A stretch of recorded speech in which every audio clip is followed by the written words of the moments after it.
In this section of the unit, we're going to talk about reciprocal trigonometric ratios.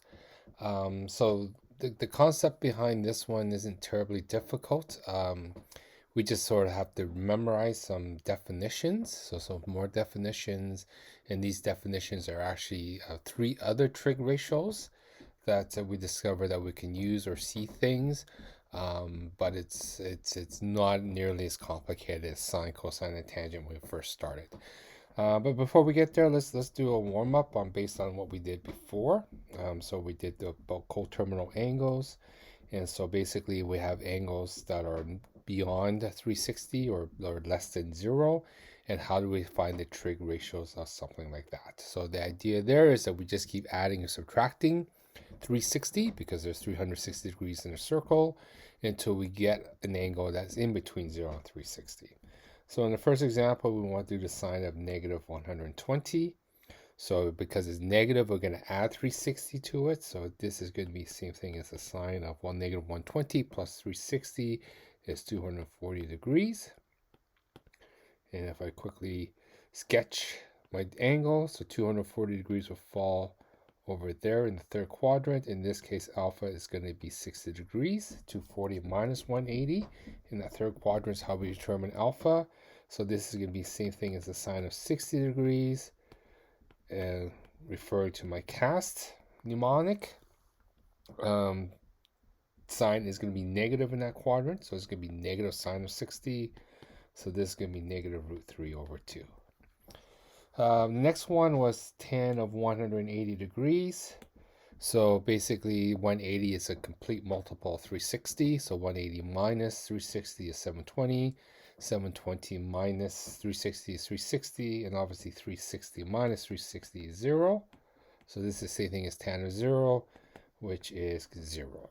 All right, so either remember that from the table that I showed you and remembering the exact trig ratios of 0, 30, 45, 60, or 90, or we could draw a quick diagram knowing that that's 0 degrees and yours falls right on the x-axis.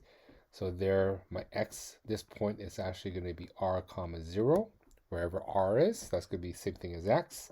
And since tan is y over x, y is 0, so therefore the ratio of 0 degrees is 0. The next question I have with the coordinates on a point on the terminal arm of an angle theta is negative 8 comma 6. So we want to determine the exact prime trig ratios for angle theta. So first of all, we need to draw angle theta. So here we give a negative 8 and 6. So negative 8 and 6 might be approximately somewhere over here. So here we're saying that the terminal arm falls through there. So what is theta? So we could get, well, first of all, we want 3 trig ratios. So the first one we can always get is going to be tan of theta, because tan is y over x. So in this case, y is 6, x is negative 8. So this is going to be negative 6h, which is the same as negative 3/4. Well, in order to get sine and cosine of theta, we need r. So remember that we could look at this as really a right angle triangle, so we could use Pythagoras theorem, where this side length is going to be 6 because the y coordinate is 6. This side length is going to be 8 because the x coordinate is negative 8. So our equation there was r is equal to the square root of x squared plus y squared. So in this case, x squared is going to be negative 8 squared plus 6 squared. So it's going to be square root of 64 plus 36. So doesn't that work out nicely? So it's going to be square root of 100, which is 10. So that means r is 10. So here sine is going to be y over r. So y we said was going to be 6 over 10. So that's really 3/5. And finally cosine of theta is x over r. So x is negative 8 over 10. So that's going to be negative 4/5. So those are my 3 exact trig ratios. So in order to get the angle, we could take any of these ratios. But remember, in order to get the angle first, we need the reference angle. So let's choose cos. So in order to get the reference angle, so cos of the reference angle, we need the absolute value. So remember, we're going to ignore the sign of whatever cos of our theta is. So cos of alpha, in this case, so cos of theta was -4/5, so cos of alpha is going to be 4/5. So alpha is going to be the cos inverse of 4/5, which is, in this one, we're going to need our calculator. So the cos inverse of 4/5 is approximately 37 degrees. So that means alpha is, let me finish up here. Alpha is approximately 37 degrees. So how do we actually get theta? So here we discover that alpha is 37 degrees. So theta is going to be 180 approximately. 180 degrees minus 37 degrees, which is 143 degrees approximately. All right, so that was a bit of a review from last time. So today we're just going to talk about the reciprocal trig ratios. So they are specifically cosecant, secant, and cotangent. And notice here we call them the reciprocal trig ratios. So it's really a different perspective of what we already know. So the reciprocal trig ratios, and they're called cosecant, secant, cotangent. I would argue actually the hardest part about this section is actually remembering which one is which. Sine, cosine, and tangent, we had that SOHCAHTOA memory mnemonic to help us remember that. Cosecant, secant, cotangent, a little bit more tricky, but hopefully the trick I give you will help you remember the three different ones. So let's just even go back and looking at the definition of reciprocal. So we did reciprocal functions I think back in Unit 1. So the idea of the reciprocal of x is 1 over x. In other words, we for lack of a better term, we flip the fraction. So that's what reciprocate means. So the reciprocal of x, which is x over 1, is going to be 1 over x. So that's exactly what we're going to do with the trig ratios over here. So if we go back and look at original triangle, so let's look at a triangle example. So we have given theta here, we have the opposite side, we have the adjacent side, and obviously we have the hypotenuse. So by definition, sine was opposite over hypotenuse, cosine was adjacent over hypotenuse, and tan was opposite over adjacent. So what the reciprocal means is that basically we want to take the reciprocal of sine, let's say. So that's going to be 1 over sine of theta.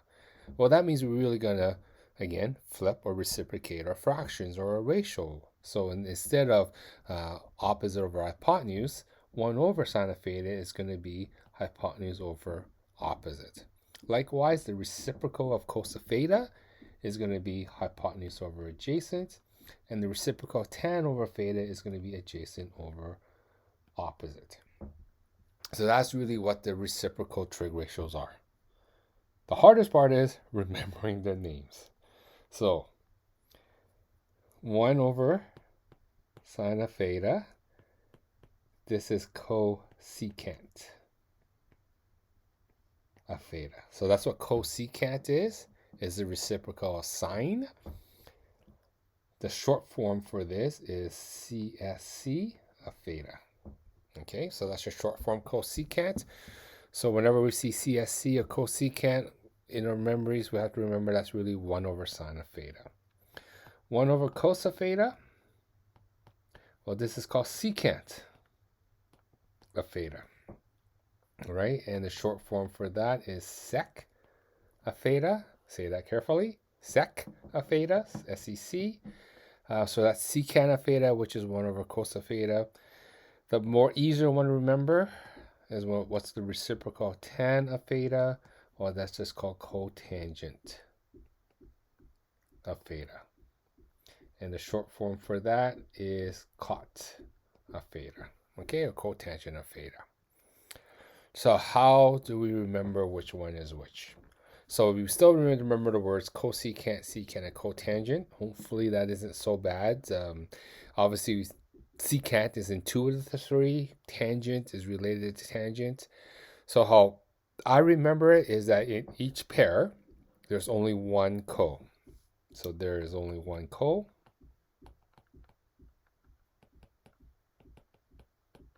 in each pair. And when I say pair, I mean the trig ratio and its reciprocal.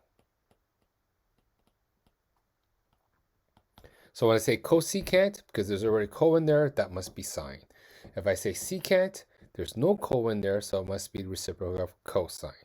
And the easier one is tangent, cotangent.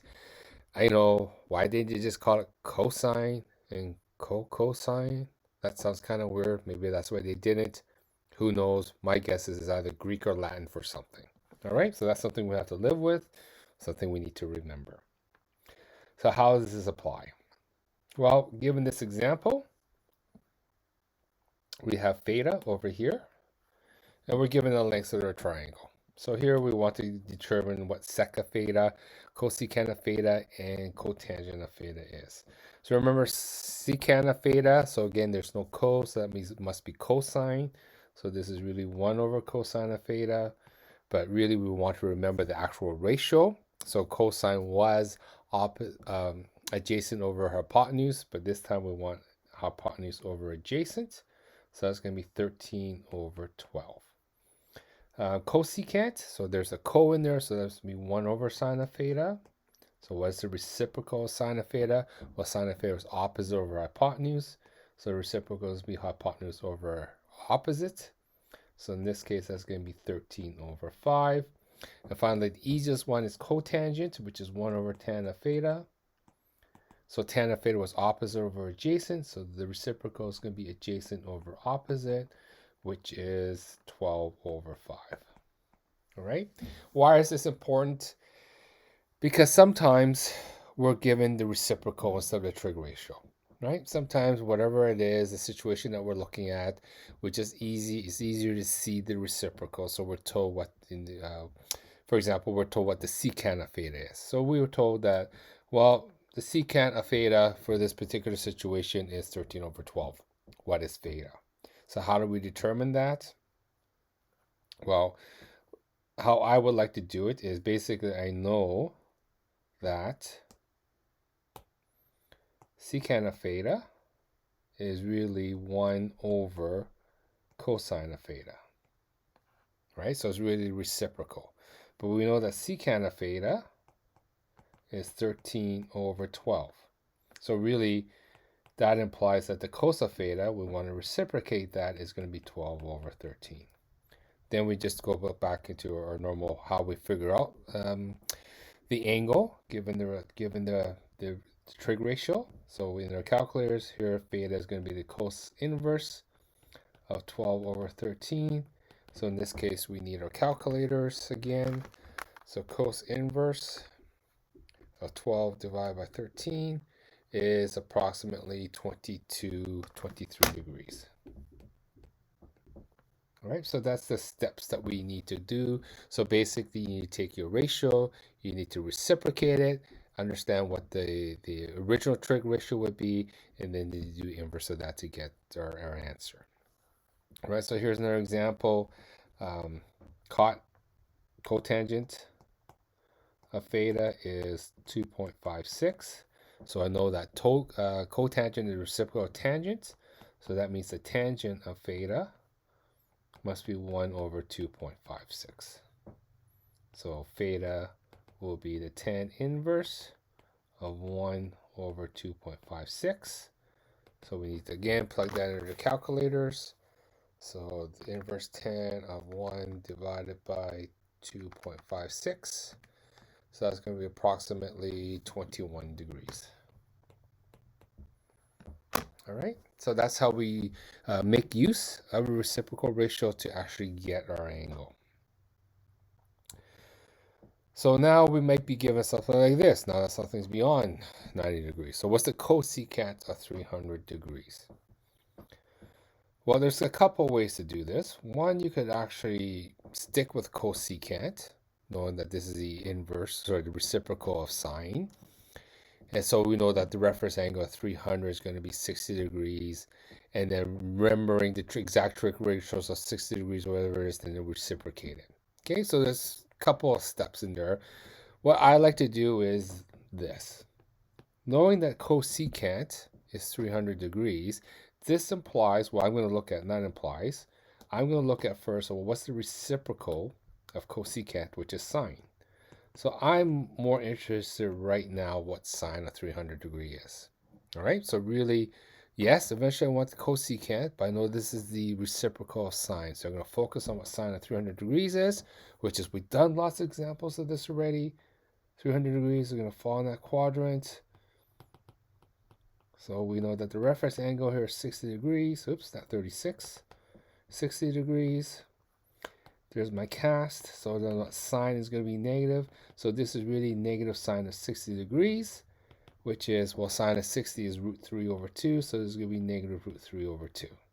So this implies that I have to reciprocate this to get the cosecant. So cosecant of 300 degrees is negative 2 over root 3.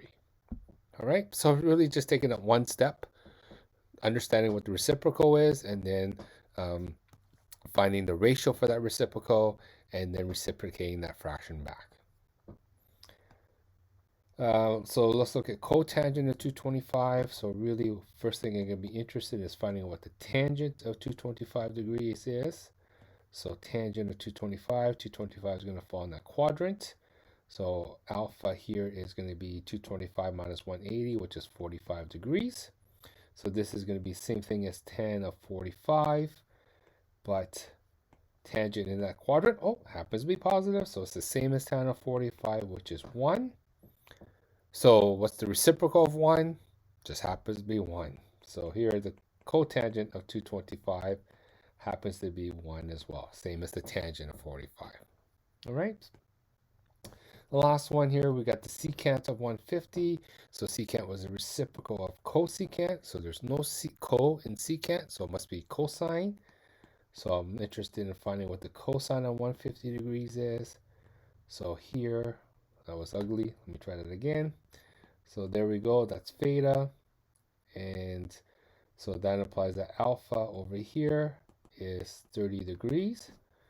So cos of 50 is the same as cos of 30, but in that quadrant, cosine is actually negative.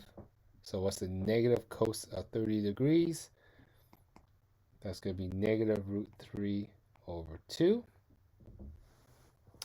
And then, because we want the reciprocal of that, that implies that the secant of 150 degrees is negative 2 over root 3. All right, so really kind of straightforward. I guess hopefully the hardest part is actually remembering the definitions. What is the reciprocal of what? So here we want the exact values of the 6 trig ratios of 240 degrees. Wow. Really? All 6? Well, not so bad. All right, so here we're going to do 240 degrees. So there's theta is equal to 240 degrees. Well, understanding that here my reference angle is actually going to be 60 degrees. So we're basically doing everything about 60 degrees. Put in a cast mnemonic so remember what their signs are going to be. So let's look at sine of 240. Well, sine of 240 is really going to be the negative sine of 60. So that's going to be negative root 3 over 2. Cos of 240, I forgot my degree sign, there we go, is going to be, so in that quadrant, cos is also negative, so it's going to be the same thing as negative cos of 60 degrees, which is cos of 60 is negative a half. So cos of 60 is a half, but because it's negative a half. Running out of room. Maybe let me continue up here. So tan of 240 is the same thing as, so tangent is also positive in that quadrant, so it's going to be the same as tan of 60 degrees, which is root 3. So from there, we get our reciprocals. So let's start with sine. The reciprocal sine, there's no co in there, so that must be the cosecant of 240. Well, I'm just going to reciprocate that fraction. So that's going to be negative 2 over root 3. Secant of 240, which is a reciprocal cosine. So we're going to reciprocate that fraction, which is negative 1 half. So that's just going to be negative 2. And finally, the cotangent of 240 degrees is going to be reciprocal of root 3. So that's going to be 1 over root 3. All right, so even though there's 6, we really need to figure out what 3 of them were, and then we reciprocate. Finally, we're going to a similar question that we've done before, but again, we're given the reciprocal trig ratio. So here we're given the secant of theta is negative 2. So determine what theta would be. So here, again, I'm just going to reciprocate. So it's secant, there's no co. So that means the cosine of theta must be, well, what's the reciprocal of negative 2? It's going to be negative 1/2. So in order to get our angle, we need a reference angle. So here, cos of alpha is going to be 1/2. Remember, we want the absolute value of cos of theta. In this case, absolute value negative 1/2 is 1/2. So here, alpha is going to be the cos inverse of 1/2. So alpha is going to be, in this case, 60 degrees. All right. So here, again, we want to do a quadrant. Didn't leave myself a lot of room. Let me squeeze it down here. So there's my cast. So secant is negative, so that implies that cosine is also negative. So even though it's reciprocal, the sign stays the same or keeps the sign. So here where is cos negative? Cos is negative in quadrants 2 and 3. So that's where my reference angle is going to be. So there's 60, that's 60 over there. So here I'm going to do theta 1 is going to be 120 degrees because that's 180 minus 60. And the second angle, theta 2, is going to be 180 plus 60, which is 240 degrees. All right. So here we got cosecant is root 2. So again, cosecant, there's co in there already. So that must be reciprocal of sine. So sine of theta, well, what's the reciprocal of root 2? It's going to be 1 over root 2. So now I recognize that that's not one of the exact ratios that I gave you. Trust me that this is going to be the same thing as root 2 over 2. Maybe now might be useful to give a quick lesson on how we rationalize the denominator. In other words, make it not a radical. Maybe I'll do this on the side. We got 1 over root 2. Is basically we multiply numerator and denominator by a radical. In this case, root 2. This is how we get rid of a radical, so to speak. Is we just take it and we square it, right? So that's really what we're doing in the denominator. We're taking root 2 and squaring it. But in order to keep that fraction equivalent, we must do the same thing as the numerator. So this is going to be really root 2 over square root of 4, which is 2. All right, so that's how we kind of go through the logic of seeing that 1 over root 2 is the same thing as root 2 over 2. So again, here we will need the reference angle first. So since it's already positive, but we still want the absolute value of it, that means alpha, sine of alpha is root 2 over 2. So I'm just going to shortcut this. Alpha is going to be 45 because the sine inverse of root 2 over 2 is 45. I'm going to draw my quadrant down here. So here, where is sine positive? Because cosecant is positive. So sine is positive in quadrants 1 and 2. So that must be where alpha is. So alpha is 45. So there implies that theta 1 is 45 degrees. And the other one, theta 2, is 180 minus 45, which is 135 degrees. Okay, not the best. I didn't leave a lot of room here for us to do some work. And the reason we need that room is because if you still, again, I highly recommend just drawing the angle, drawing that rough Cartesian plane and where the angle is, so you can actually see the cast a mnemonic to see where the signs might be. So the last example is we got the cotangent of theta is negative root 3. So here we're going to say really the tan of theta is the reciprocal of that, so it's negative 1 over root 3. So here we need the reference angle first again. So tan of alpha is 1 over root 3. Again, the absolute value. So alpha here is 1 over root 3. That's going to be 30 degrees. So again, we're looking at where tangent is negative because their cotangent is negative. So CAS tells me that tangent is negative in the second and the fourth quadrant. So that's where alpha would be.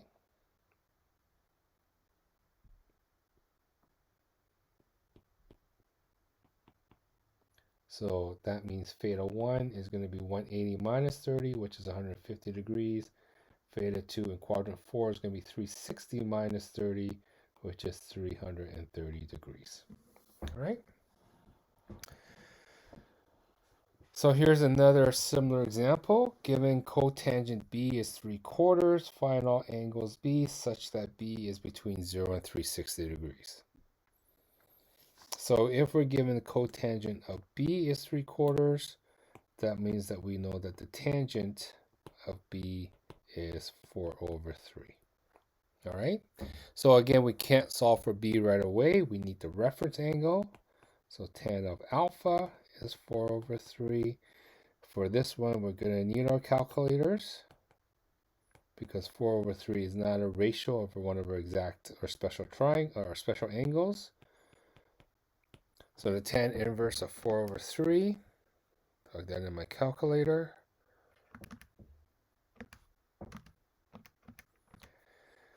That's going to be 53 degrees approximately. All right. And so here, where is cosine, or so where is tangent positive? Because cotangent is positive. Tangent is positive in the first and third quadrants. So there's my two possible angles right there. So one is going to be a reference angle, 53 degrees. Another one where alpha is 53 degrees here.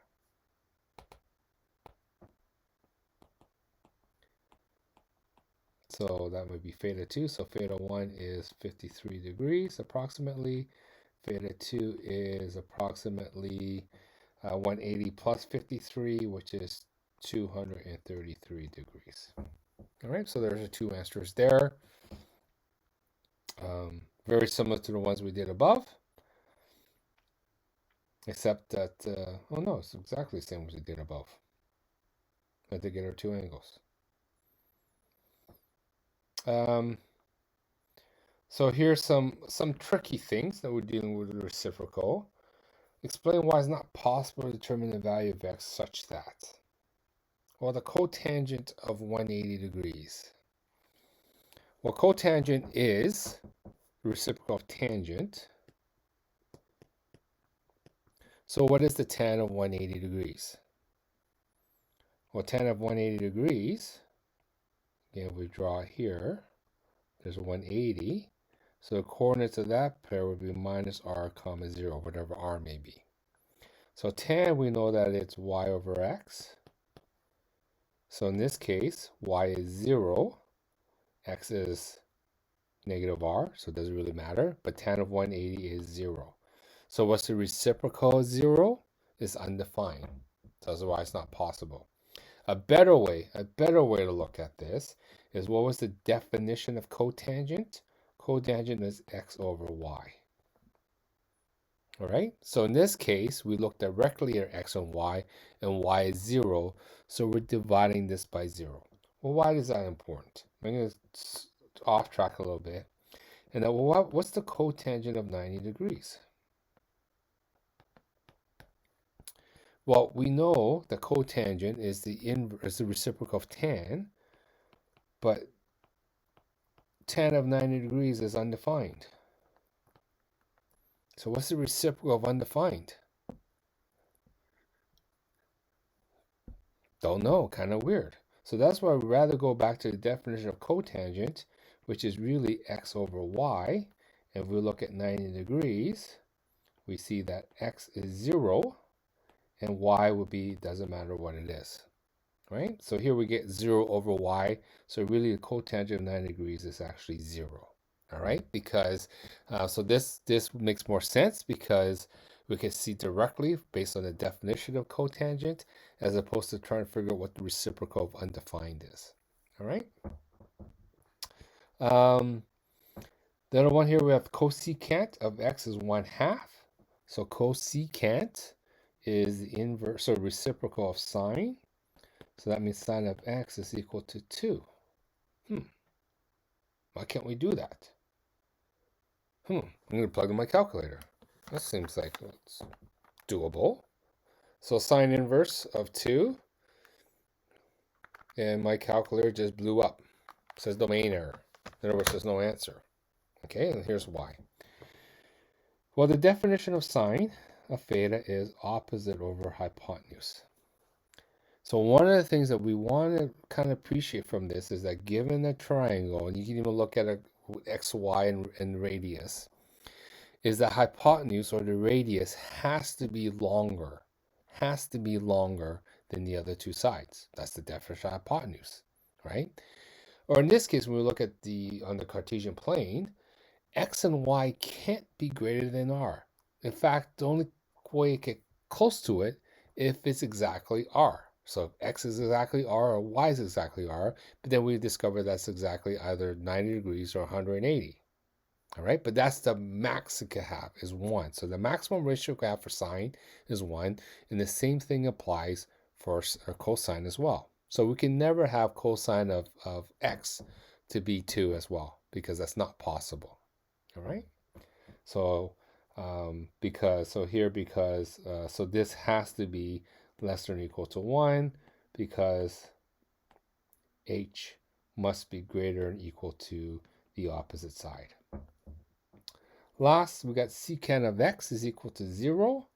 So again, what's the definition of secant? So secant is 1 over cosine. So cosine was x over r. So this is going to be r over x. But in order for this to be 0, that implies that r has to be 0. And we can never have a radius of 0. So this is why we can't have the secant a theta or an angle to be 0, because r can't be 0. So similarly, cosecant of x equals 0. That can't be possible either, because cosecant here is the reciprocal of sine, which is r over y. And again, r can't be 0. So that's the reason why those things can exist.